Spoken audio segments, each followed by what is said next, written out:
Eu quero ler algo para vocês muito interessante, que nós temos falado nesses últimos dias sobre o quinto selo. Como eu disse para vocês, uma mensagem que abriu muita coisa para mim, e eu gosto de falar daquilo que eu vejo. Amém? Nós falamos do que o coração está cheio, cada um de nós, e Deus dá porções diferentes para cada um de nós. Ele fala assim, na mensagem A Brecha, que é outra mensagem que eu quero falar sobre ela, a brecha entre as 7 asas da igreja e os 7 selos. Agora, essas pontas soltas, esses grandes guerreiros que tinham vindo em cena, tais como Irineu, Martim, São Martim, Policarpo e os diferentes, os outros, os demais, Lutero, Wesley, e todos estes. E como que eles vieram e simplesmente viveram só o suficiente para trazer uma luz e brilhar ela, mas deixaram muitas coisas em escuridão. E depois veio a era pentecostal, igual à era luterana, que também se esparramou em várias ramificações. Mas ainda, não digo que eles não estavam certos, estavam, mas deixaram pontas soltas que não podiam ser explicadas. Ora, porque os selos não haviam se rompido para completamente revelar o que estas coisas são. Mas então, nesta última era, todos os mistérios estão para ser qual que é a palavra aqui, meu Deus? Os mistérios estão aqui para serem elucidados e entregues. E os selos estão para ser abertos pelo Cordeiro. E revelado para a igreja, então o tempo não há mais. Que maravilhoso! Então o livro é um livro de redenção. Amém? Está no livro A Brecha. Ele também diz no primeiro selo.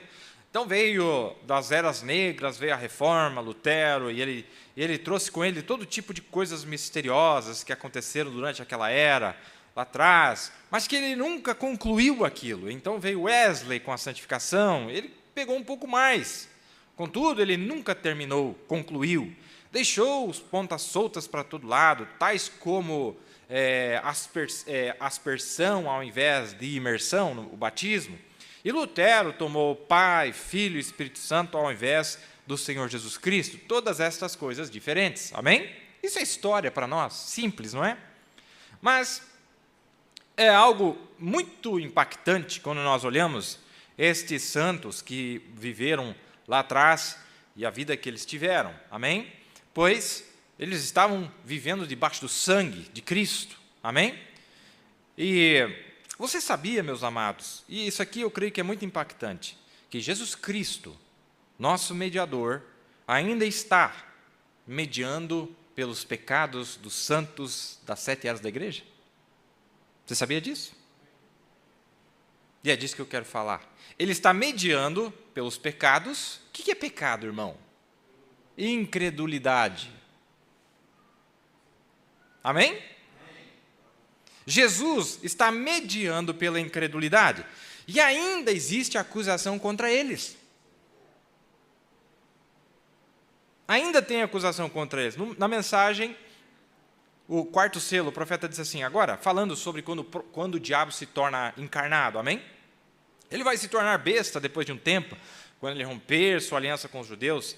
Muito bem, será dado o coração de besta, naquele tempo Satanás o próprio se encarnará, porque quando a igreja sobe, Satanás é lançado para baixo. Amém? Está terminado então, acabou toda a acusação. Está vendo?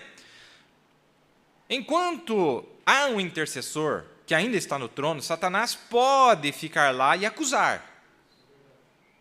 Porque ele é o promotor de acusação do outro lado, ele é o oponente de Cristo. E ele fica lá, e o oponente fica lá dizendo, mas espere, Adão caiu. Olha quem que ele está acusando, irmão. Adão. Mas não é só Adão que ele está acusando. Olha o batismo do irmão Lutero, olha a revelação do John Wesley, olha a revelação do outro lá, olha o que eles fizeram. Olha o que Lutero falava a respeito dos judeus.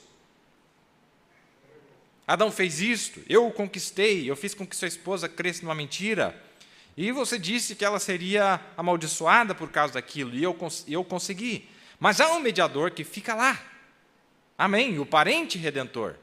Ele se para lá com o sangue que pode tomar o coração do mais vil pecador e mudá-lo. O mediador está no trono. Sim, Senhor. Satanás diz, mas eles são culpados. Ele diz, não são, não. Aquele Clorox foi inventado ou manufaturado para tirar a mancha, tirar a cor da tinta de qualquer outra mancha. Eles conseguiram fazer isso. E aquilo rompe a tal ponto que você nunca encontra aquela mancha novamente, volta para os gases, e lá atrás para a luz cósmica, e passa das moléculas e tudo mais, até que volta de volta ao original, de onde veio, é uma criação. E a criação tem que voltar ao Criador, mas a química que estava manufaturada e ajuntada foi rompida, e é só isso que é, não tem mais nada.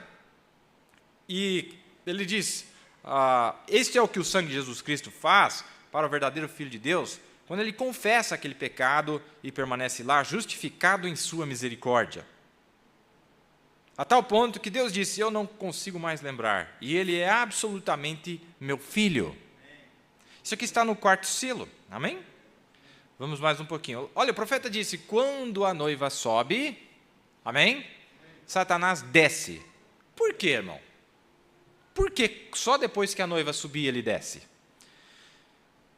Quando a noiva sobe, vai acontecer alguma coisa lá que vai acabar com a acusação dele, lá em cima. Pense nisso. Quando a noiva subir, o profeta disse, a noiva sobe, o diabo desce. O diabo só pode acusar se realmente houver uma ignorância, se houver uma incredulidade. Amém? Como que você vai acusar alguém que agora ele não tem nada do que ser acusado? Ele está completamente justificado. O que isso mostra para nós? Que Deus não é corrupto. O fato de Deus ser um mediador mostra que ele não é corrupto. Porque se ele fosse corrupto, ele fala, não, esse é meu filho, acabou, eu não quero conversa, vai para lá. Não. Ele disse, não, realmente, eles cometeram um crime, cometeram um delito. Mas, Satanás, não é que eu estou dizendo que eles não fizeram, é que eu estou dizendo que eu tomei o lugar deles. Aqui está o meu sangue, está aqui no altar. Eu tomei o lugar deles, não estou dizendo que eles não fizeram. Eles fizeram, está lá. Mas eu tomei o lugar. Mas isso se chama mediar. Mas Deus quer nos levar a um ponto onde o diabo vai ter que dizer, eles nem fizeram. Quando a revelação for aberta para eles. Você está entendendo? Agora, irmão, peraí, mas revelação... E eu gosto desse profeta que no quinto selo ele esbagaçou com a doutrina de gente morta. O profeta esbagaçou com essa doutrina de gente morta. Inclusive, lá, creio que é no sepultamento, uma daquelas mensagens onde ele fala da região dos perdidos, ele disse, não tem ninguém morto. Está todo mundo vivo, não tem ninguém morto. Não, estão vivos lá. Tanto os que estão lá naquela região gloriosa, quanto os que estão na região lá embaixo. Está todo mundo vivo. Eles estão raciocinando, eles estão conversando, está todo mundo vivo. Você está entendendo? Então, lá em Apocalipse 12, realmente diz, e foi precipitado o grande dragão, a antiga serpente, chamado Diabo e Satanás, que engana todo mundo, foi precipitado na terra, e os seus anjos foram lançados com ele. Eu ouvi uma grande voz no céu que dizia, agora chegada está a salvação e a força, e o reino do nosso Deus e o poder do seu Cristo, porque já o acusador de nossos irmãos é derribado. Nossos irmãos? O qual, diante do nosso Deus, os acusava de dia e de noite. E eles o venceram pelo sangue do Cordeiro e pela palavra do seu testemunho, e não amaram a sua vida até a morte. Pelo que alegrai-vos, ó céus, e vós que neles habitais. Está falando deles lá em cima. Amém? Não é maravilhoso?